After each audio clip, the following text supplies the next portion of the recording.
dia, igreja, paz do Senhor Jesus, amém? Amém. Graças a Deus, estamos aqui para mais uma escola bíblica. Ontem nós tivemos aí a atividade das crianças, com a bênção, muitas crianças aí, o pessoal até do departamento infantil, até o final de onde está aí hoje, ele trabalha muito intenso, vamos ficar para descansar para nós estar aí. Bom, eu quero aproveitar o tempo aqui que agora no pai, a gente já perdeu mais ou menos uns 20 minutos de aula, devido demora para a gente iniciar, mas então hoje eu já vou avisar que eu tenho que passar um pouquinho da hora, para a gente poder alcançar nossos objetivos aí, tá bom?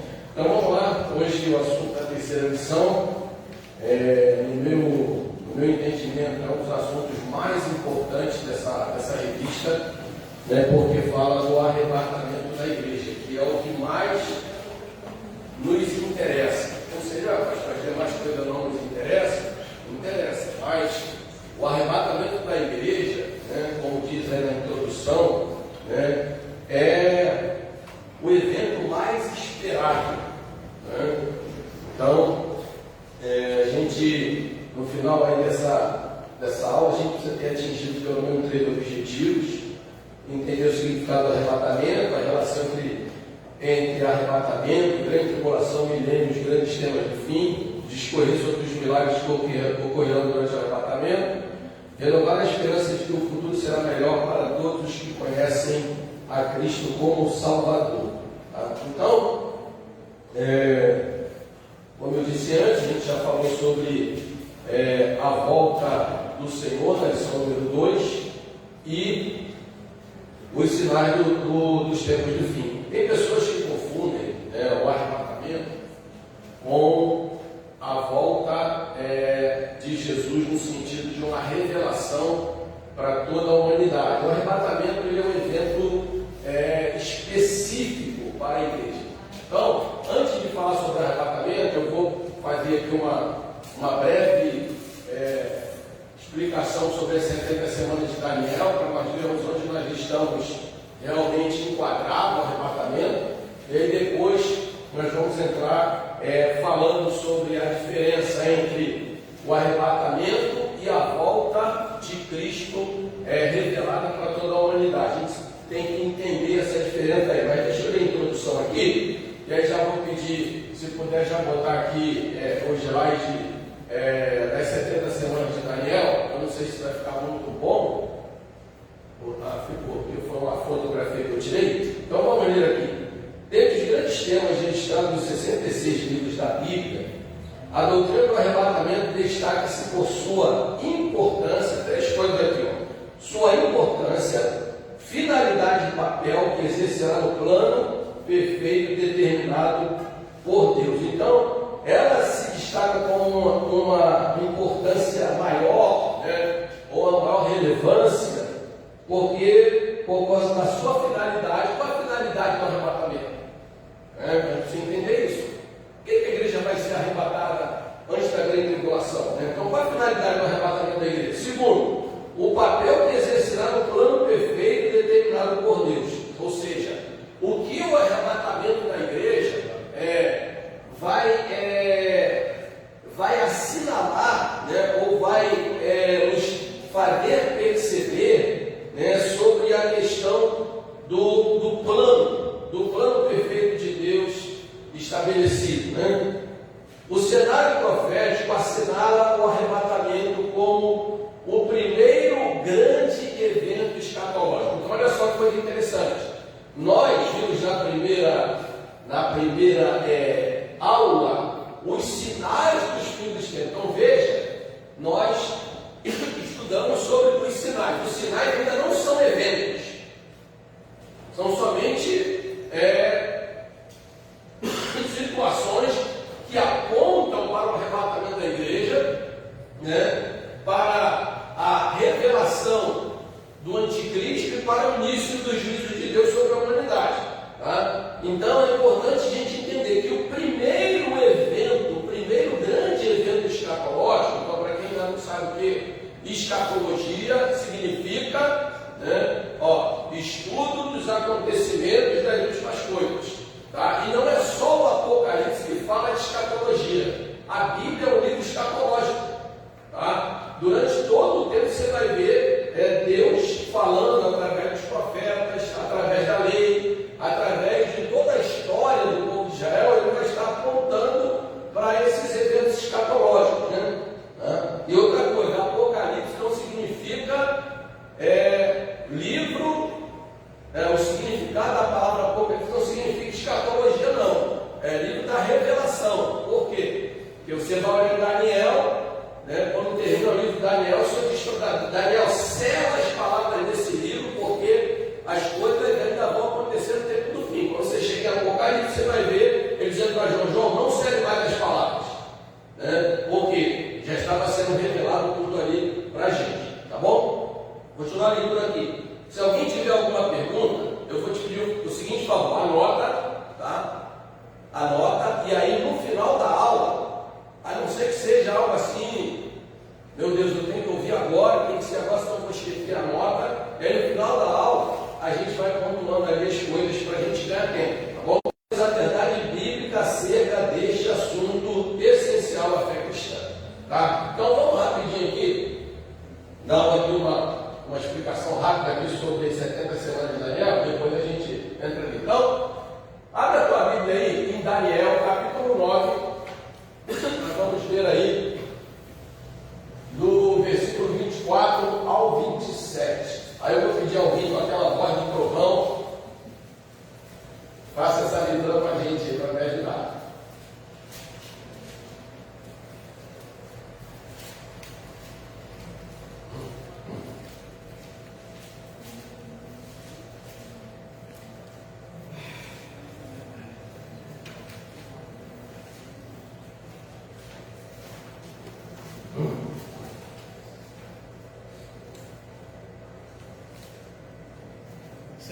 Semanas estão determinadas sobre o teu povo e sobre a tua santa cidade, para cessar a transgressão e para dar fim aos pecados, e para expiar a iniquidade e trazer a justiça eterna, e selar a visão e a profecia, e para ungir o Santíssimo. Sabe e entende desde a saída da ordem para restaurar e para edificar a Jerusalém até o Messias, príncipe. Haverá 7 semanas. Em 72 semanas, as ruas e os muros se reedificarão, mas em tempos angustiosos. E depois das 72 semanas, será cortado, 72 semanas, será cortado o Messias, mas não para si mesmo.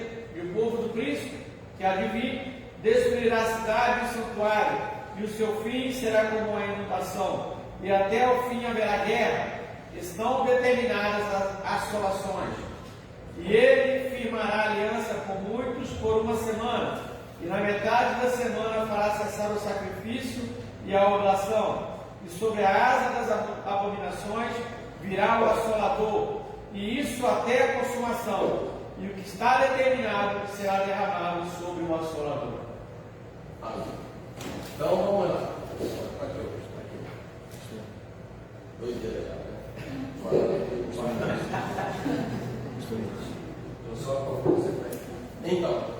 Então vamos ver aqui algumas coisas interessantes nesse texto aí. Fácil. Lê a primeira parte. 70 semanas estão determinadas para a gente entender a situação da igreja. 70 semanas estão determinadas. Cadê? Ajuda aí, gente. Para o teu povo e a tua santa cidade. Para o teu povo e a tua santa cidade. Então veja que as 70 semanas, a igreja não está nesse contexto das 70 semanas.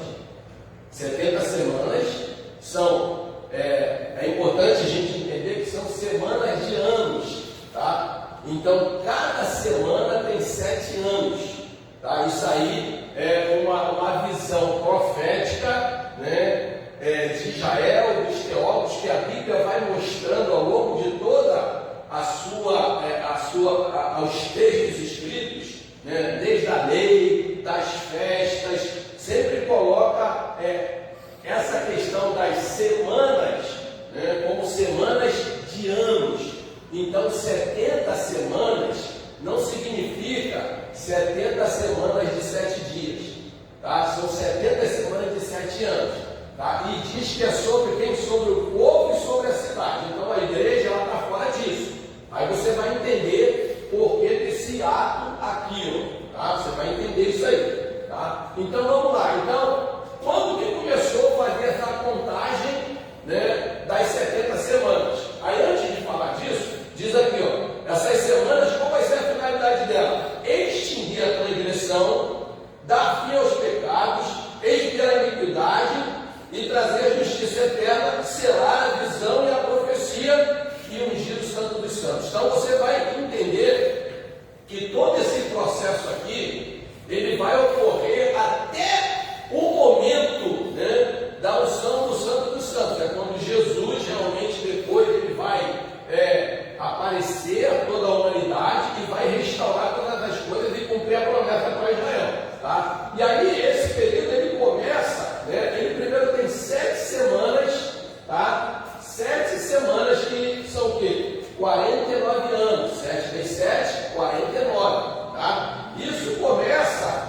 quando, durante o quê? A ordem da reconstrução de Jerusalém, tá? Então se você for ver o ano aí direitinho, você vai ver que da ordem que foi dada para reconstruir Jerusalém até a reconstrução, né, dá o quê? 49 anos. Aí depois, mais 62 semanas. Aí você pega 62 semanas, multiplica por 7 aí, me ajuda aí, faz a conta. Já está aqui, cadê? Ah, está aqui, ó. 434 anos até ungido, até Jesus, tá? Então aí 62 semanas daqui, ó, até Jesus, tá? Então houve o quê? Olha só, vamos lá no texto bíblico aqui, olha só. O texto diz: aí depois, sabe, entende, desde a saída da ordem para restaurar Jerusalém até o Messias. Daqui ele pegou o pacote inteiro aqui, ó. Ele já pegou o pacote inteiro, né? Mas aqui tem essas 7 semanas. Aí ele continua dizendo: e entende, desde a santa cidade, ordem para restaurar até o Messias, o príncipe, 7 semanas e 62 semanas. Ou seja, 7 semanas primeiro e 62, que vai dar o quê? 69 semanas. Abre aí Lucas, capítulo 19, versículo 38. Essa parte aqui, se vocês quiserem perguntar, pode perguntar agora, que depois nós vamos voltar mais nela, tá? Lucas 19, 38. Dizendo: bendito o rei que vem em nome do Senhor, paz no céu e glória nas alturas. Então, quem é que disse isso?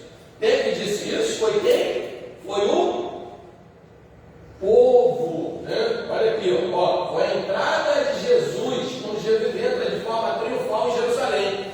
Então, bendito seja aquele que vem em nome do Senhor, tá? E aí, até o final, as 69 semanas, vai se cumprir aqui, ó. O ungido é morto, tá? Então diz aqui, ó o texto de Daniel, vamos voltar para Daniel.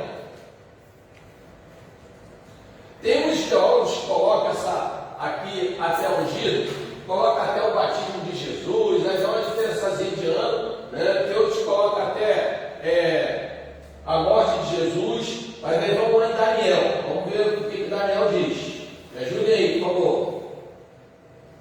Quem está com a Bíblia aberta em Daniel aí, lê para mim, versículo, cadê? Aqui. Até ser tirado o Messias, quando fala.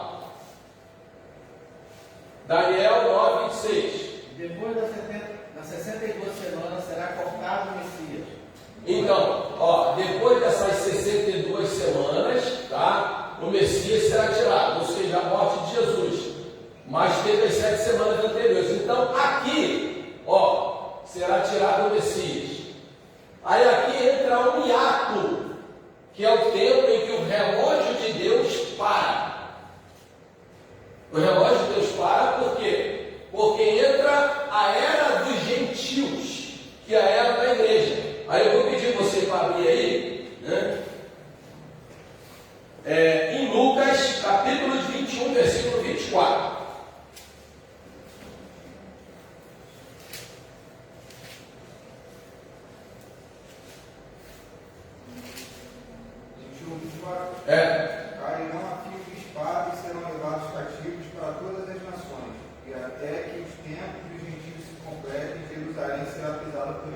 Então, cairá filho de espada, serão espalhados para todas as nações. Quando aconteceu isso? No ano 70, quando o general Tito deu a ordem, invadiu Jerusalém, destruiu Jerusalém e houve a grande diáspora. Os judeus se espalharam pelo mundo inteiro. Então, aí se cumpre essa profecia. Tá? Então, eles são espalhados pelo mundo inteiro. E a partir daí, Jerusalém se torna um território de disputa por todos os povos do mundo. Um momento é dominado pelos árabes, outro momento é dominado pela Inglaterra. E aí fica essa disputa por Jerusalém, porque Jerusalém é a cidade santa, a promessa está em Jerusalém. Todas as promessas de Deus para Israel, para a humanidade, para a igreja, apontam para Israel. Um território tão pequeno, se você for olhar no mapa, menor que o Rio de Janeiro, mas que toda a história do mundo se volta para ali, para Jerusalém. Então, aí o tempo dos gentios, o tempo dos gentios é o tempo da igreja, porque no contexto de Deus, se é revelado no Novo Testamento através do apóstolo Paulo, quando Paulo diz, numa das suas cartas, ele diz, olha, não dê escândalo aos judeus, nem os gentios e nem a igreja de Deus. Então, antes do advento da igreja, num contexto espiritual, só existiam dois povos na terra, judeu e gentil. Quando surge a igreja, surge um terceiro povo, que é a igreja. Então, o judeu que reconhece Jesus, espiritualmente, ele passa a ter acesso à promessa da igreja. Porque ele não vai passar mais pela grande tribulação, ele virou igreja, ele foi transformado em igreja. E o gentil, que são os outros povos, quando reconhecem Jesus, se transformam em igreja. Então aí eles entram na promessa da igreja. Daí Paulo fala, não tem escândalo nem os judeus, nem os gentios, e nem a igreja de Deus. Eu estive lá no Espírito Santo na semana passada, eu tive a oportunidade de conhecer o pastor José, que ele é descendente de judeu, mas ele se converteu, um pastor evangélico. Alguns rituais judeus ele segue, mas aqueles que ele percebe que ele vai contrariar a sua fé na revelação de Cristo como Messias, ele deixa de lado. E aí foi uma experiência muito bacana. Eu caio com ele, vou tomar um café da manhã com ele, ele faz a oração do café da manhã todo hebraico. Sabe, uma coisa linda. Mas o que eu acho interessante é isso, ele reconhece o Messias, tanto é que é um pastor evangélico. Ele reconhece Jesus como Messias, então ele está aqui dentro da promessa da igreja. Tá? E aí então surge a era da igreja. É quando nós somos adotados através da morte e ressurreição de Cristo. E aí o relógio de Deus para. E é aqui então que começa a aula de hoje, o arrebatamento. Porque diz que Jerusalém será pisada, e a gente está vendo acontecer uma série de coisas aí, Mateus 24, vários textos de Mateus 24 está acontecendo. Então, isso aí é uma aula que quem for falar do anticristo vai falar sobre isso, sobre esse acordo de Abraão, e hoje a América, juntamente com os judeus e os árabes estão tentando fechar. Por que esse nome acordo de Abraão? Já tivemos vários acordos, mas por que agora o nome de acordo Abraão? Por quê? Porque as três maiores religiões do mundo, a sua origem é Abraão. O cristianismo, nós somos filhos da fé através de Abraão. O islamismo, os árabes, eles são filhos de Ismael, que são descendentes de Abraão, e os judeus de Isaac. Então, por que esse acordo de Abraão? Para reunir os três povos, para que caia a barreira, para que as coisas comecem a acontecer. Então, daí o nome acordo de Abraão, porque como se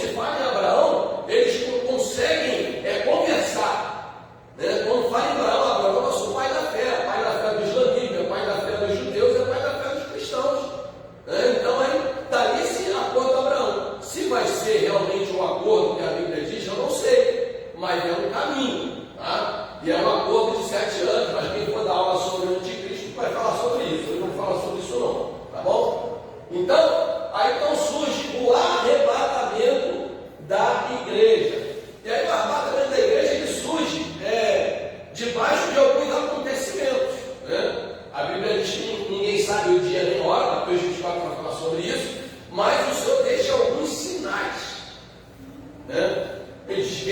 Rumores de guerras, né? Terremotos, pestes em todos os lugares.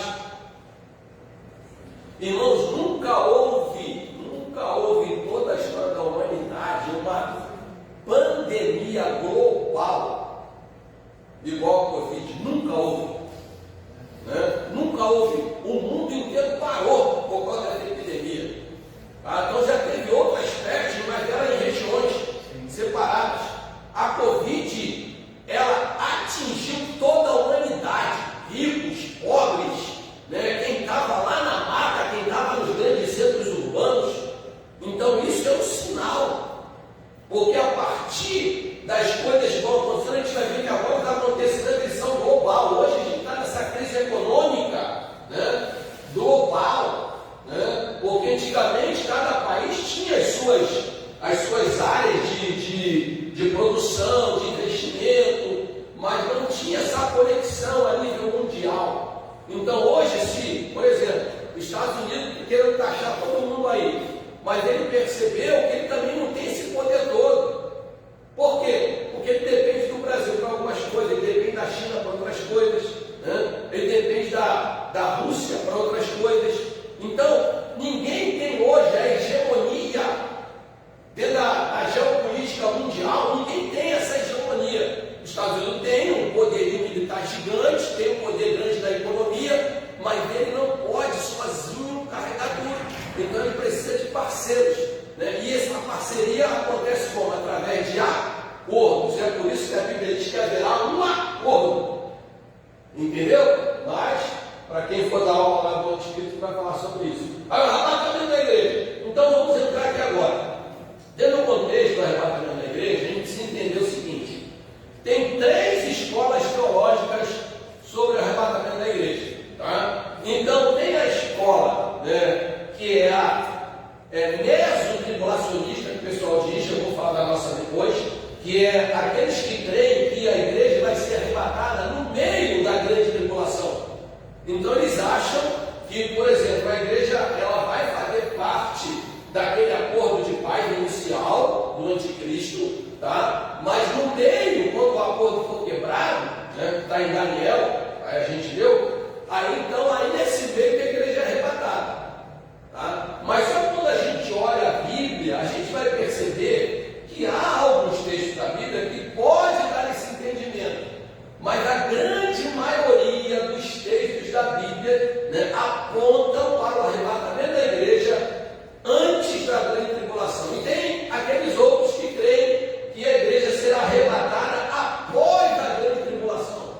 Ou seja, a igreja vai passar por toda a tribulação e depois, quando tiver a manifestação visível de Jesus, né, a igreja vai ser arrebatada. Você vai entender tudo isso na aula de hoje, tá bom? Então, nós somos defensores, tá? Nós somos defensores, nós somos apologetas e cremos que a igreja vai ser arrebatada antes, porque a Bíblia mostra isso ao longo de toda a Escritura Sagrada. Ela dá sinais disso, né? Então, agora eu quero pedir para colocar aqui o segundo slide, que aí a gente vai... Alguma dúvida sobre as 70 semanas de Daniel, tudo ok? E a última semana vai ser a grande tribulação. Tá? Então aqui, ó, a diferença entre o arrebatamento da igreja e a revelação. Esse quadrinho só está na revista dos professores. Tá? Então, ó, primeiro, Jesus vem e permanece nos ares. 1 Tessalonicenses 4, 16, 17, que é o texto da leitura de hoje. Revelação, Jesus vem e pisa na terra. Então, Zacarias 14, 4, abra a Bíblia aí. Então, vamos correr aí para a gente ganhar tempo. Então, por exemplo, aí ele cumprindo a promessa que ele fez aos discípulos, quando ele sobe, né? E aí, os anjos dizem, por que estão olhando para o alto, para o Galileu? O mesmo Jesus que foi, voltará da mesma forma. E também aquele de João 4, de João 14, quando ele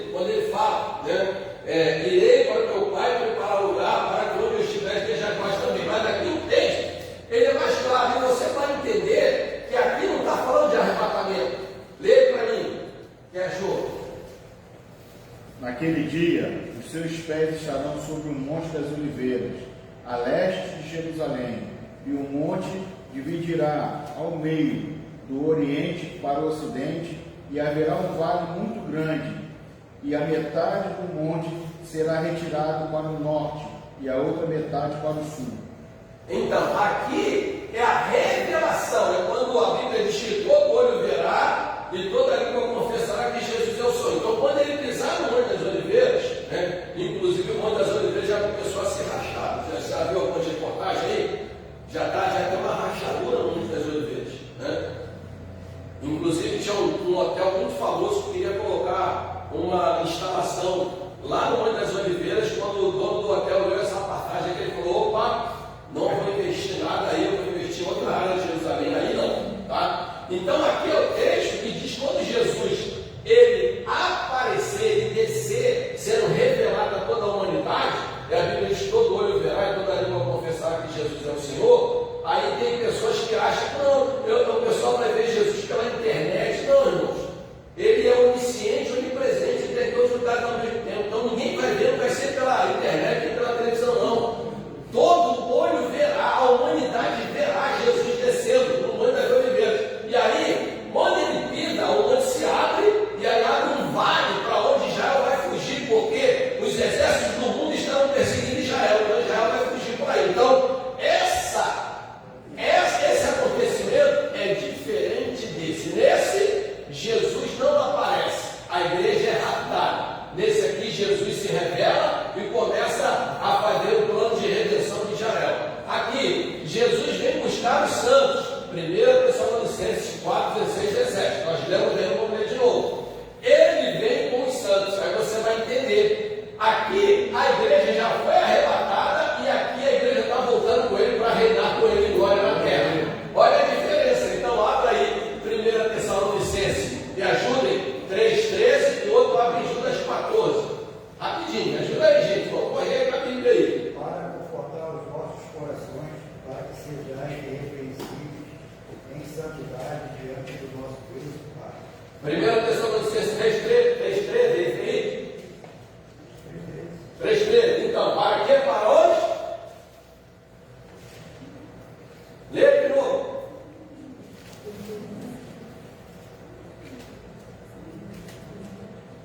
Se alguém já achou outro texto, lê outro aqui, Judas 14.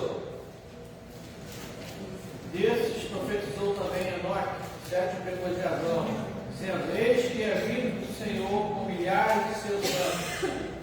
Então, a vinda do Senhor com milhares de seus anjos. Nós vamos ver o texto de Apocalipse e diz que quando ele desce, né, com uma multidão de todos os povos, nações e línguas. Não vai dar tempo para a gente ler, tá? Segundo, Cristo recebe a esposa. Olha só, olha só que coisa linda, né? Por isso que a igreja é chamada o quê? De noiva. Israel nunca foi chamada de noiva. Israel é chamada de um povo. A igreja é chamada de noiva. Então Cristo vem buscar a sua noiva. Aí você vai entender a parábola o quê? Das virgens loucas e prudentes, tá? Então aqui ele vem com a esposa. Vamos colocar a referência aqui, mas vamos ver se a gente acha aqui rapidinho em Apocalipse.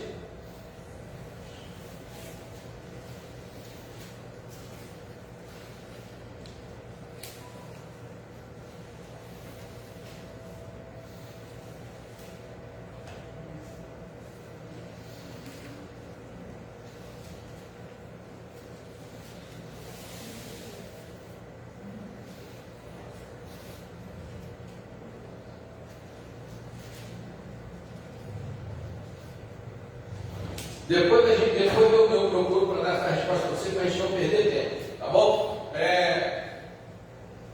Mais um, não é precedido de sinais, é eminente. Então, quando ele diz aqui que não é precedido de sinais, ele está falando em que sentido? Você pode até olhar os sinais, mas não há uma data prevista de quando ocorrerá, né? Já, por exemplo, quando a gente vê os sinais que predizem a volta de Jesus, nós vamos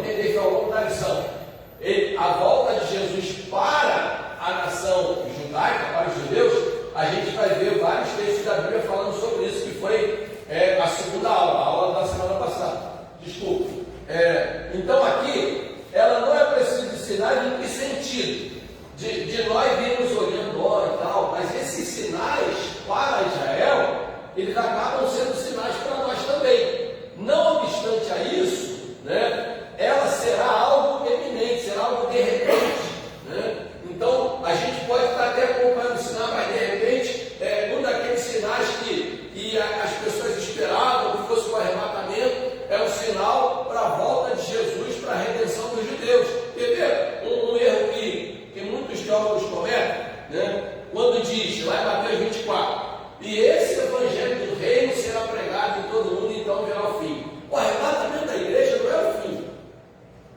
O arrebatamento da igreja, ele é o início da grande tribulação.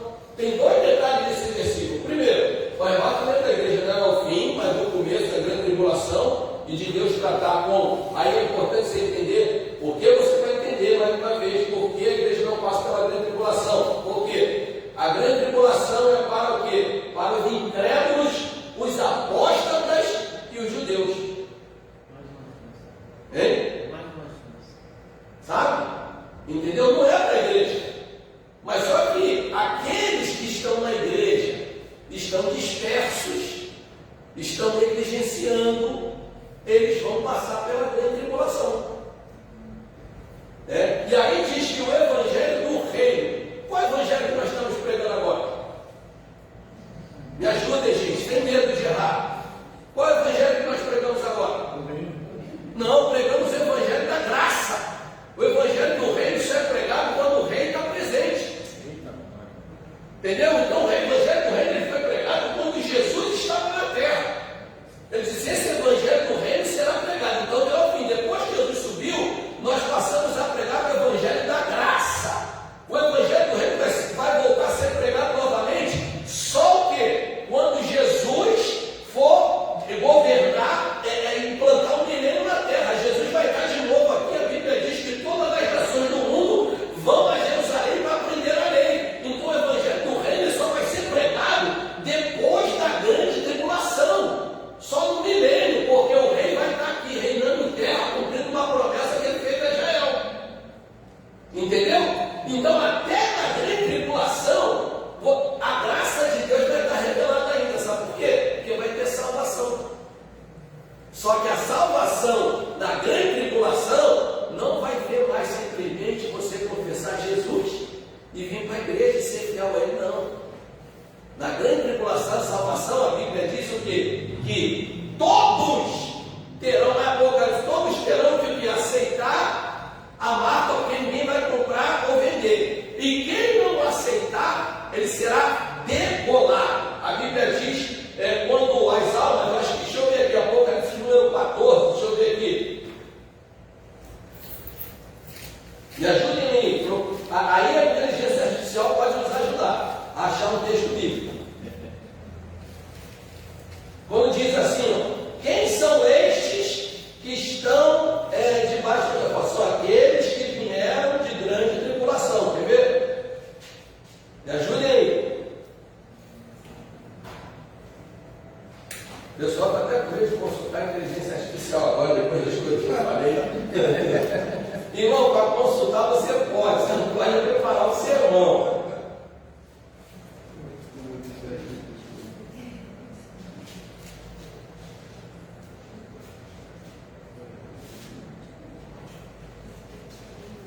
Vai procurando aí.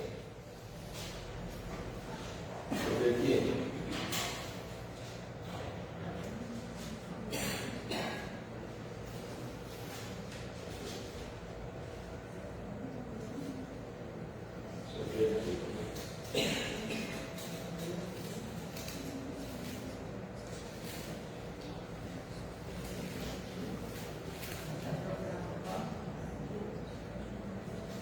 Acho que Apocalipse 20, 4, 6. Quanto?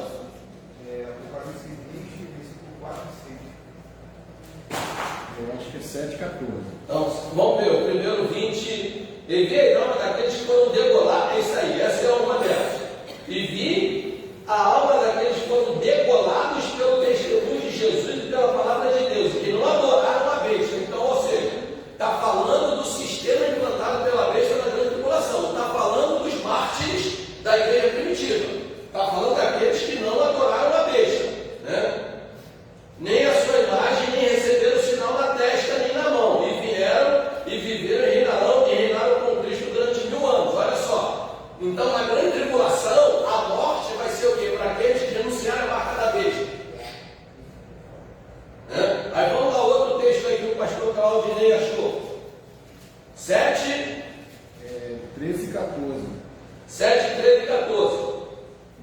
um dos anciões me indagou: quem são estes de onde vieram todos esses que estão vestidos com túnicas brancas?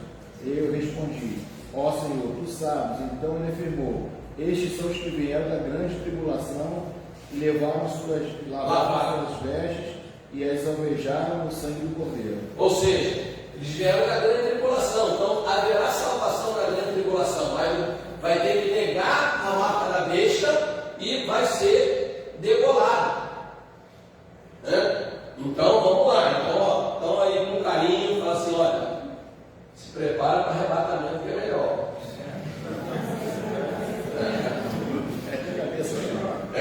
Cabeças vão rolar, literalmente. Você vai poder comprar, não poder vender, vai passar fome. E aí a gente está vendo, irmão, o que está acontecendo. Entendeu? Não vai ter esse negócio, o cara, não, vamos esconder lá na montanha, para ficar escondidinho, não vai existir isso. O cara, não vou dar uma volta no sistema, não vai ter isso, irmão, porque não vai ter dinheiro de papel. Você vê, por exemplo, por que as barreiras que foram construídas de pedágio para você se deslocar de uma cidade para outra? Porque na grande tribulação, né, todos os soldados que vão estar ao lado do anticristo vão estar nessas barreiras. Para quem quiser fugir de uma cidade para outra, tem a marca, não tem. Ou nega ou morre. Entendeu? Aí vai acabar o dinheiro. Então, não vai ter mais moeda corrente. A gente já está vendo aí as moedas virtuais. Já tem um projeto. Tem um projeto, isso é real. A Agenda 2030. Essa COP 2030, tudo é preparando um grande reset que vai acontecer. Tá? Sabe como é que vai ser? Você não vai receber mais teu salário em dinheiro. Você vai receber teu salário em créditos. E se você não vai poder guardar o dinheiro para passar para o mês que vem, se você não gastar os teus créditos no mês inteiro, você perde aquele dinheiro e no outro mês tu vai receber outro crédito, para ninguém juntar dinheiro. Irmãos. E aí tá aí, ó, a galera do lado de cá, ó, tô abraçando isso aí. Tem o Drex aqui também. O Drex, um monte de coisa. Então, tudo isso é uma preparação. Você vai sair daqui hoje assim, meu Deus, Jesus me ajuda. Tudo é a preparação. E aí o que vai acontecer? Ó, por exemplo, você cometeu uma penalidade, sabe? Aí, por exemplo, avançou o sinal de trânsito, você vai diminuir o teu crédito que tu vai receber no final do mês. Automático. Entendeu? Então, vai ser um estilo de vida baseado em créditos. Se você fizer algo bom, você vai ter um crédito. E o que de bom nós podemos fazer no governo do anticristo? Nós não, eles, que eu não vou estar aqui. É fazer a vontade do anticristo. Entendeu? Então vamos para cá. Por isso que eu falei que a lição vai ser longa hoje. 4 perguntas principais. Vamos olhar aqui na. Diversas perguntas são formuladas a respeito dessa matéria. Uma das mais comuns declara que esta doutrina não é bíblica, porque a palavra arrebatamento não se encontra na Escritura. Em razão desta afirmativa e de outras mais, algumas pessoas tentam negar este importante evento exposto nas Escrituras de forma ampla e abrangente. É bem verdade que a palavra arrebatamento não aparece na Bíblia com esse título, mas o texto que nós lemos, né? Ou seja, no sentido de que doutrina do arrebatamento, é nesse sentido que ele está falando, mas o texto que nós lemos, você vai ver que diz assim, ó, o texto que nós lemos, versículo 17, em 1 Tessalonicenses 4,17, depois nós, os que ficarmos vivos, seremos arrebatados. Então, não existe a palavra arrebatamento no sentido de uma doutrina específica, tá? Mas é uma realidade, tá? Então, tem vários textos aqui, nós vamos ler. Estas e outras passagens destacam o verbo grego harpazo. Esse verbo ele aparece 16 vezes no Novo Testamento, sempre dando uma ideia de quê? De rápido, né? De tirar a essa força de transladar sempre vai aparecer nesse sentido, tanto no caso do Antigo Testamento e no Hebraico, mas no Novo, quando fala do arrebatamento de Filipe,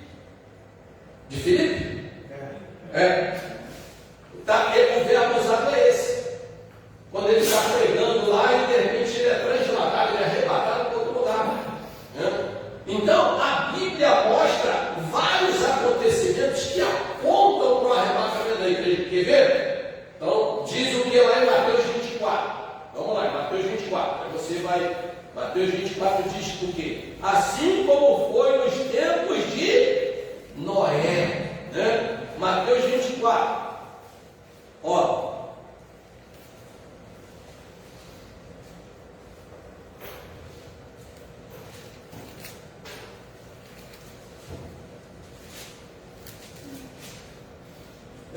Cadê?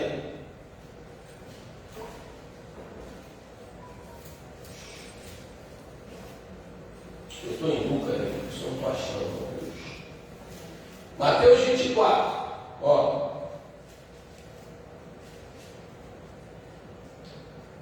Porque daquele dia e hora ninguém sabe. Está falando de arrebatamento, tá? Nem os anjos do céu, nem os filhos, mas juntamente meu Pai. E como foi nos dias de Noé? O que aconteceu nos dias de Noé? Dilúvio. O que aconteceu? Então Deus avisou a Noé, que ele ia tirar e exterminar toda a humanidade. Então, se você pegar e fazer uma conexão com o que ele avisou em relação ao que é o juízo dele sobre a humanidade, é a mesma coisa. Só que ele diz: Noé, fica você e tua família na arca. A arca é a figura de Cristo. Se nós estivermos em Cristo, quando vier o juízo de Deus, nós não permaneceremos no juízo, nós seremos o quê? Arrancados, arrebatados. Então, aí diz o quê? Olha só, ó. Eu pulei aqui. Porquanto assim como nos dias anteriores ao dilúvio, comiam, bebiam, cadavam, davam-se casamento até o dia que enviou na arca, e não perceberam, ou seja, as pessoas vão estar distraídas, sabe? Ela não vai estar esperando o arrebatamento da igreja. Aí por isso que surgiu os ufólogos e inventaram essa historinha de extraterrestre, que haverá um tempo e já tem gente sendo abduzida. Aí quando aconteceu o arrebatamento, vai aparecer alguém e falar assim: olha, esse pessoal estava atrapalhando a gente aqui, aqueles malucos que diziam que era crente, então eles foram abduzidos. Se fosse coisa de Deus, abrangeria toda a humanidade. Quer ver? Vai sobrar emprego para todo mundo. É por isso que o anticristo vai conseguir estabelecer uma paz. Os crentes vão desaparecer da terra, então vai sobrar emprego, vai sobrar casa própria, vai sobrar um monte de coisa, vai acabar esse problema de fome. Por quê? Porque os crentes vão subir, vai sobrar comida, vai sobrar casa. Uma vez eu falei no quartel com os colegas, falei: olha, se quando você chegar de manhã aqui, o meu carro estiver no estacionamento e a chave estiver aqui, pode ficar com ele, que eu fui arrebatado, e vocês podem ficar com ele para vocês, pode ficar com a minha casa, pode ficar com tudo. Sabe? Então, irmãos, vai ser isso. Aí ele diz assim, ó, a ideia de arrebatamento, de novo, a ideia de arrebatamento. Estando, versículo 40, estando dois no campo, será levado um e deixado o outro. Isso é a ideia de arrebatamento. Sabe? Aqui não, aqui o casal vai estar em casa, vai ficar em dois. Aleluia. Vai ter esse negócio de: ai filho, ai meu Deus, eu liguei. O telefone toca em matriz, vai ser lá fora, aqui não. Aleluia.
sabe?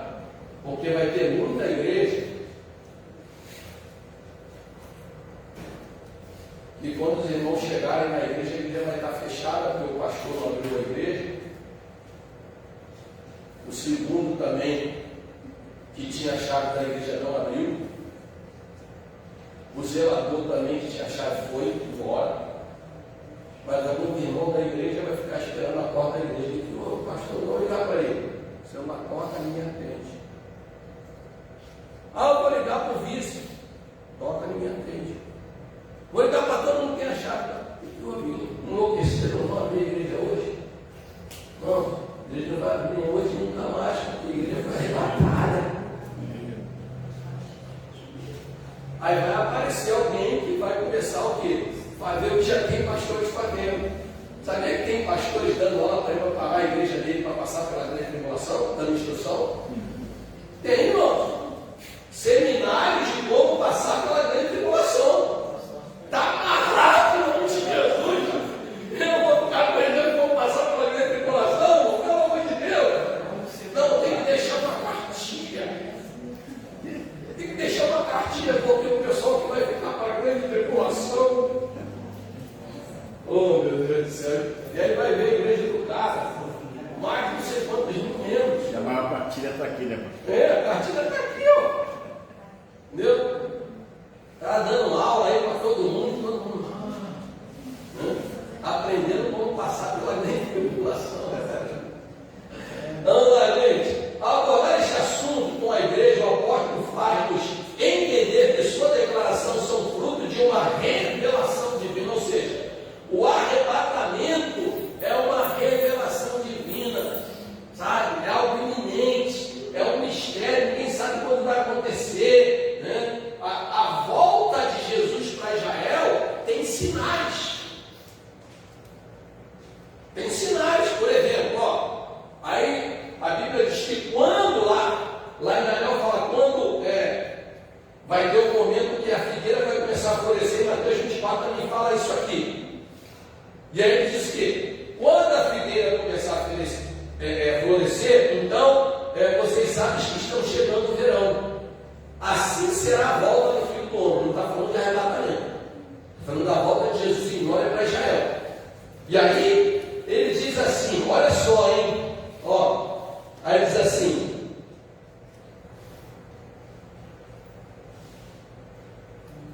cadê? Deixa eu ver o texto aqui. Ó, aprendei, Mateus 24, 32, aprendei quando está a parábola da figueira. Quando já os seus ramos se forem termos e brotam folhas, talvez está próximo do verão. Igualmente vide todas as coisas, talvez que ele está próximo às portas. Em verdade, por digo que não passará esta geração sem que todas essas coisas aconteçam. Olha só, na Bíblia, geração é 100 anos. Uma geração, na Bíblia, é considerada 100 anos. Tá? Então, um sinal provável de que todas as coisas vão acontecer para Israel. Tá? Então, quando é que a figueira começou a florescer? Não estou falando do arrebatamento da igreja.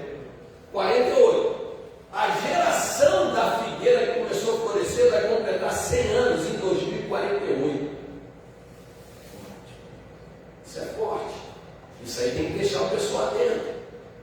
Por quê? Tanto é que os judeus estão acelerando a reconstrução do último templo.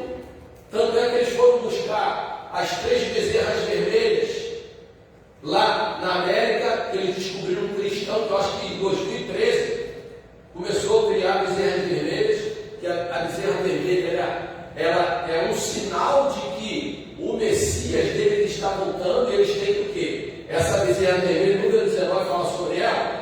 Ela é um animal que ela precisa ser sacrificado, e aí a cinza dela vai ser misturada com água, para purificar os sacerdotes e todos os utensílios do templo, porque não tem como erguer templo, não tem como fazer sacrifício, sem antes eles serem purificados. Então, se não tiver bezerra vermelha para ser sacrificada, não há purificação do templo.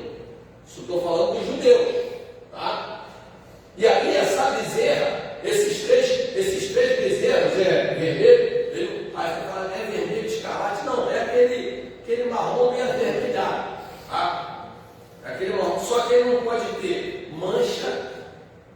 pode ter uma ferida, não pode ter colocado nenhum peso no ombro dele, ele não pode. Aí pegaram lá uma bezerra, furaram a orelha dela para marcar, ó, fora. Então só passaram no creche 3, eles pegaram essas 3, levaram para Israel, e elas já estão aguardando completar 3 anos, porque a bezerra tem que ter 3 anos. Quando é que elas completam 3 anos? 2028. Aí se não forem elas, vai continuar a procriação para nascer outras bezerras vermelhas, e aí vão começar de novo. Mas o que? Estão buscando todos os filhos da tribo de Levi que estão no mundo inteiro, irmãos. Israel está fazendo treino de sacrifício. Os sacerdotes colocam uma roupa, vai lá, treina todo o sacrifício, porque quando acontecer um negócio para eles têm que estar prontos. Então, segundo informações, né, de pessoas que estão em Israel, né, já está tudo preparado. Isso é o quê? O advento do anticristo. E o anticristo vai fazer o acordo para a reconstrução do templo, tá? E fazer o acordo de 7 anos. Só que a igreja vai ser arrebatada antes disso. Ai, Jesus! Me ajuda, Jesus. Então, queridos, você lembra, o negócio está sério, não saber do dia nem a hora. Mas ele diz assim: se o ladrão soubesse, se o dono da casa soubesse, né, ele não ia dormir, ele ia vigiar. Vamos voltar para cá. Hein? Vamos lá. Então vamos continuar aqui. Agora então, vou até 11h30. Depois eu faço a parte 2. Pergunta. Esse negócio do vermelho é tão doido, que na genética dele não mostra o que determina o poder, né? É o único animal que eles não conseguem geneticamente replicar. Ninguém. Esse daí nasceu totalmente vermelho e eles não sabem. Eles foram na genética dele exatamente igual a dos outros. Muito bem dito aí pelo Raí, que é da área de tecnologia, né? Então, não adianta, não foi clonagem, ele não consegue entender porque esse bezerro vermelho estava desaparecido. Desde quando houve a destruição do templo, esse seus sacrifícios, né? Desapareceu essa espécie de bezerro. Ela apareceu na América, descobriram um cristão lá, ninguém sabe como é que o cara descobriu isso, né? Ele leu na Bíblia lá e falou: peraí, eu quero ser esse instrumento aí. E do nada, um dos bezerros dele apareceu vermelho. Aí dali para frente ele começou a fazer a criação. E aí testaram vários, de tantos que ele testaram para ele. Aí mandaram: ó, bota no avião, traz para Israel que ele fica aí. Né? Vamos lá, vamos correr aqui.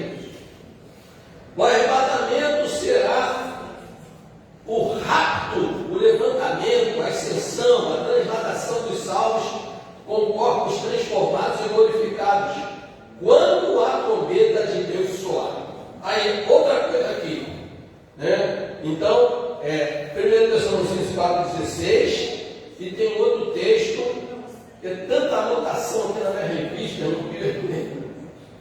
Deixa eu ver aqui. 1 Tessalonicenses 5,2, eu acho que é esse aqui. Alguém lê, por favor. Porque vós mesmos sabeis muito bem que o dia do Senhor virá como ladrão de noite. Então, como ladrão de noite. Então, nesse texto, acho que é 1 Coríntios. 1 Coríntios. Deixa eu ver aqui. Jesus. Liga para mim, ficar com esse lado aqui, que eu estou derretendo hoje, porque o negócio está tenso.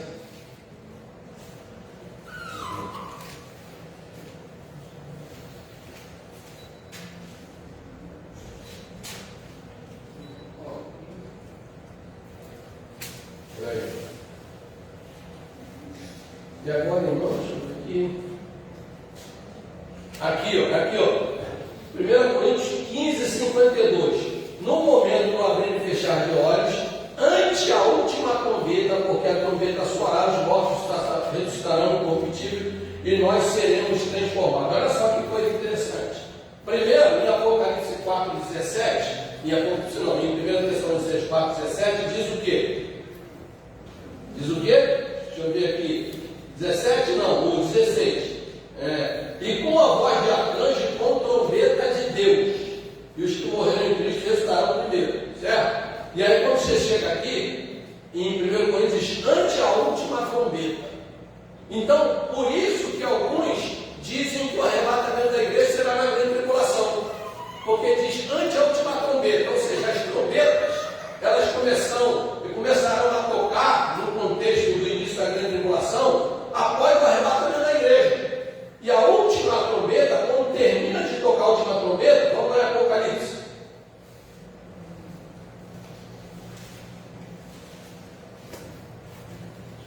Apocalipse 8. Ó, as trombetas começam a ser tocadas após abrir o quê? Os selos.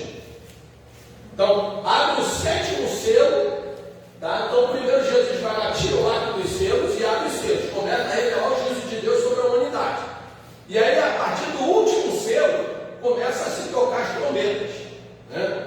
Só que essas trombetas que estão sendo tocadas aqui, não são trombetas de convocação, são trombetas de juízo, convocação dos anjos para derramar ira de Deus sobre a terra. Não é uma trombeta de convocação para arrebatamento. É uma trombeta o quê? De guerra. Então existe dois toques. É militar, sabe disso.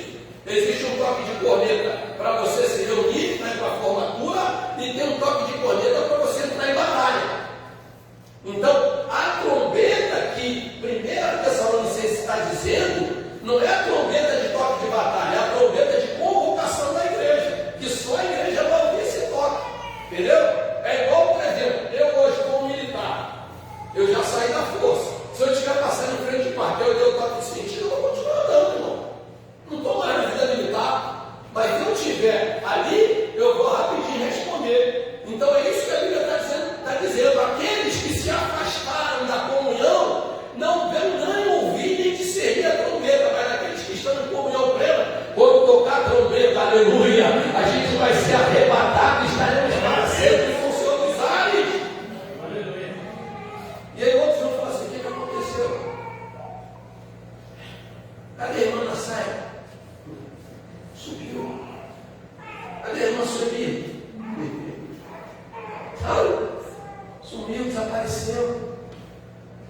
Aquele louvor, onde está o povo lá no meio, onde está que não se vê nenhum irmão, sabe? Sumiram, se arrebataram, né? Estão voltando para a revista.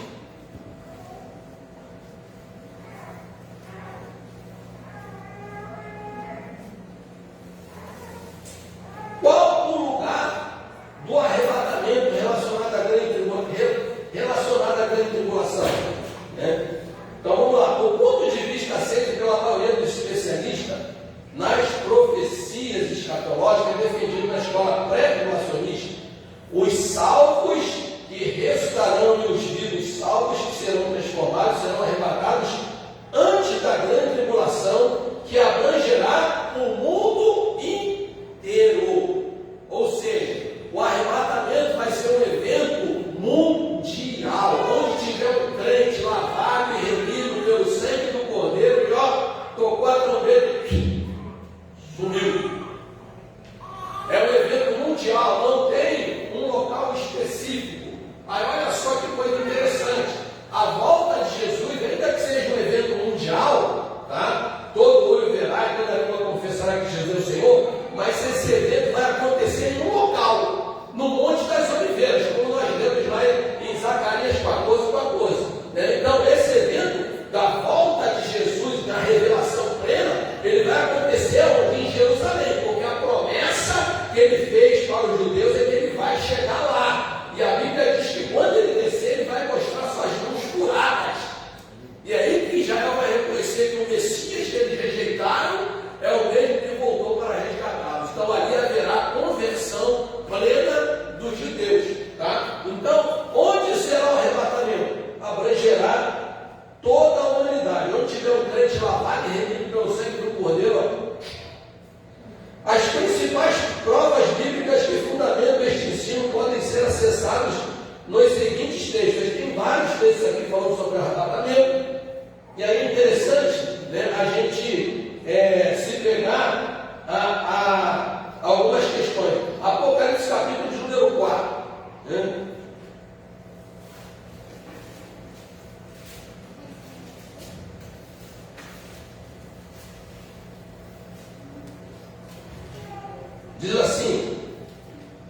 Depois destas coisas, olhei e eis que estava uma porta aberta no céu. E a primeira voz que, como se de trombeta, ouvira comigo, veja, olha aqui, ó, olha que a trombeta que eu falei, que não é a trombeta para juízo de Deus, é a trombeta de convocação, né? Então, João ouve uma trombeta, ou seja, uma convocação, uma voz como de trombeta, e diz assim, ó, ouvi falar comigo, disse, sobe aqui e mostrar-te coisas que depois dessas devem acontecer. Então, isso aqui é mais um texto que ilustra o arrebatamento da igreja. Então, João aqui representa a igreja. Então, diz que ele ouve uma trombeta que chama ele, vem, porque antes, quando você está no início de Apocalipse, você vai ver o seguinte, quando Jesus diz para João, ele diz assim, capítulo 1, versículo 1, revelação de Jesus Cristo, a qual Deus lhe deu para mostrar aos seus servos as coisas que brevemente devem acontecer, e pelo seu anjo ele enviou e notificou a João, né? E aí diz assim, cadê? É muita informação.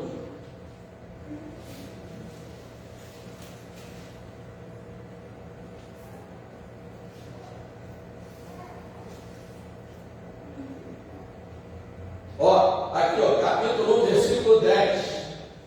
João falando, e fui arrebatado. Aqui é o mesmo termo em grego, rapazio, é o mesmo. Foi arrebatado em espírito no dia do Senhor. Ouvi detrás de mim uma grande voz como de trombeta. Olha de novo, a trombeta de convocação, que dizia, o que vê escreve o livro, escreve as 7 igrejas, né? Então, eu estou procurando um texto que diz assim, que diz, as coisas que aconteceram,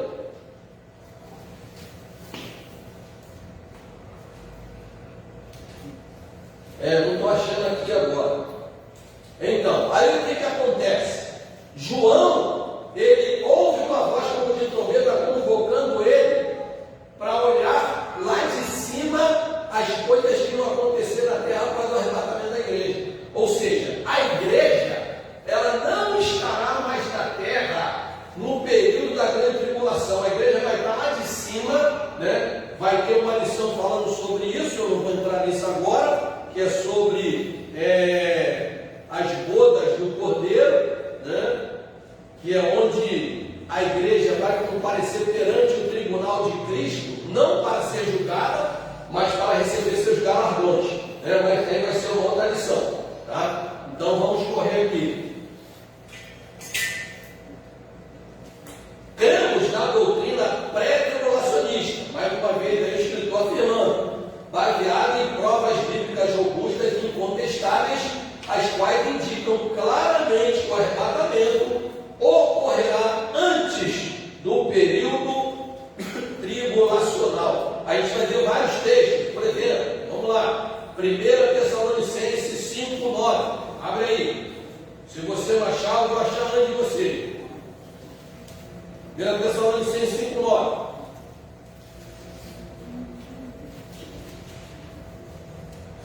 Diz assim, porque Deus não nos destinou para a ira, mas para a aquisição da salvação por quem? Por nosso Senhor Jesus Cristo, que morreu por nós, para que quer vigiemos, quer dormamos, vivamos junto com Ele, pelo que exortai-vos uns aos outros, edificai-vos aos outros, como também o fazer. Ou seja, a grande tribulação é a ira de Deus sendo derramada sobre a humanidade. Deus não reservou a igreja para sua ira. Não, Deus reservou a igreja para que ela seja o quê? Seja recompensada,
1948, Israel se tornou nação, né?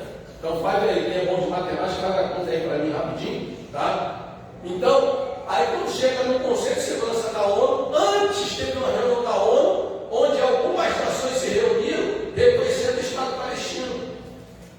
E quando Israel chega para falar, quase 100 países de representantes se retiram e deixa ele quase falando ali sozinho, todo mundo levantando, até a jornalista que estava dando a reportagem falou: o que está acontecendo? O pessoal está se organizando, nós estamos embora. 77. Hein? 77 anos.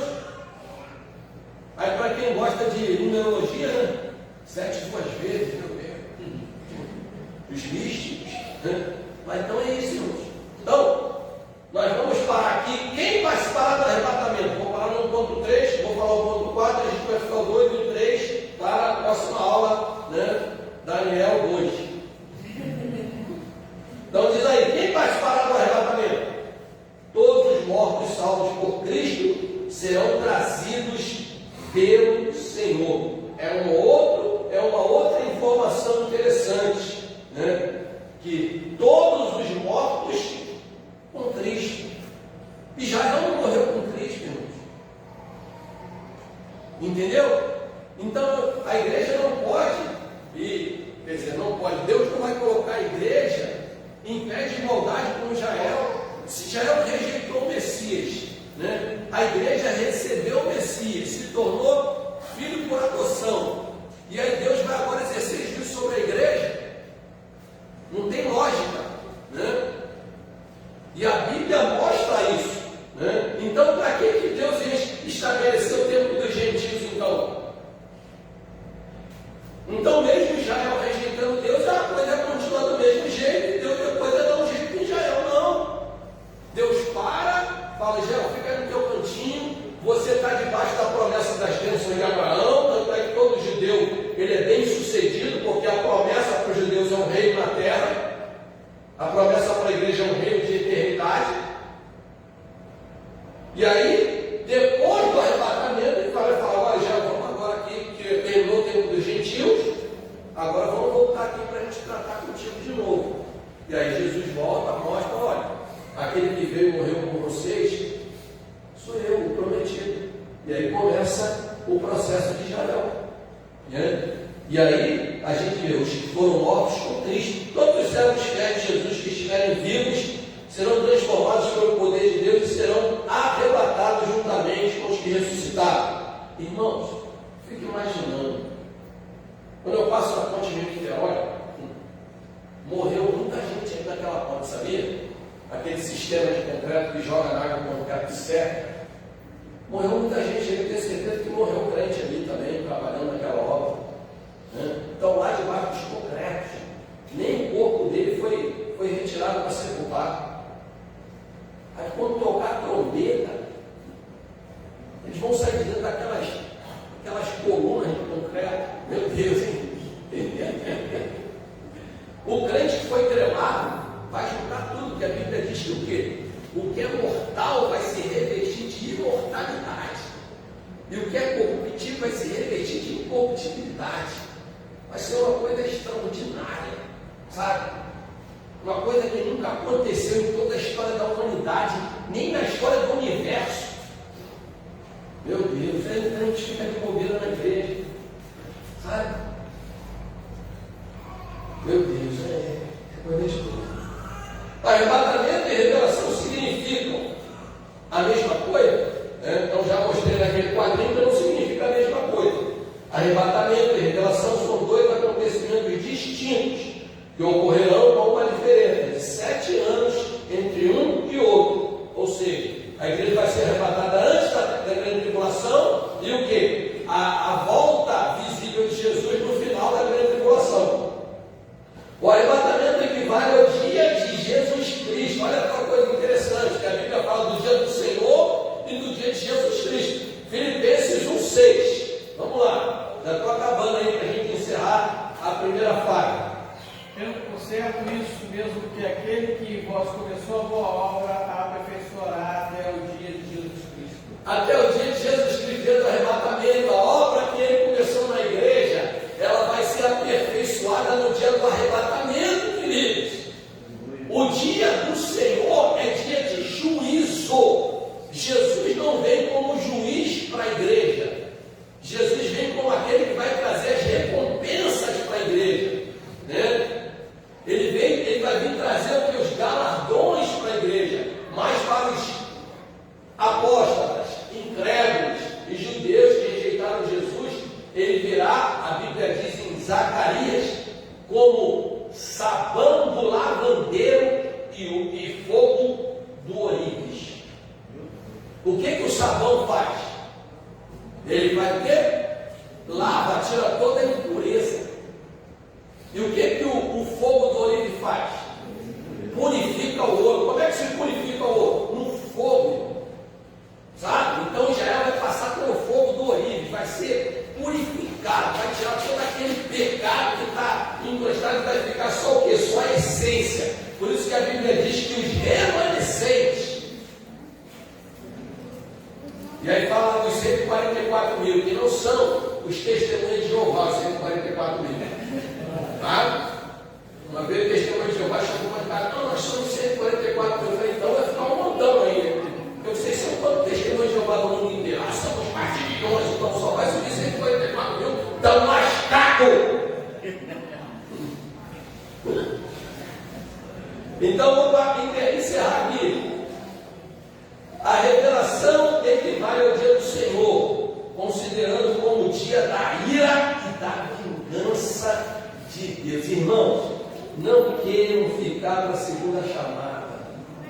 Quem já fez prova de segunda chamada na escola, está aqui a nossa coordenadora, que ela organiza a prova de segunda chamada, vem arrancando o couro da galera. Sabe? Porque a prova de segunda chamada, sobretudo no final do ano, pega a matéria do ano inteiro. O cara fica reprovado na matéria daquele semestre ali, aí vai fazer a segunda chamada, ó, se lasca todo, assim será também. Então que nós possamos, irmãos, que nós possamos guardar em nosso coração esse desejo ardente, sabe, esse calor, que nós possamos estar sempre com essa expectativa, que não devemos perder esse entendimento, essa percepção desse fato, dessa ocorrência, né, que vai abalar toda a humanidade. Eu posso imaginar os anjos olhando isso acontecer, os anjos olhando assim, o cara que foi treinado, os povos, meu Deus, Maranata, ora vem Senhor Jesus, amém? Vamos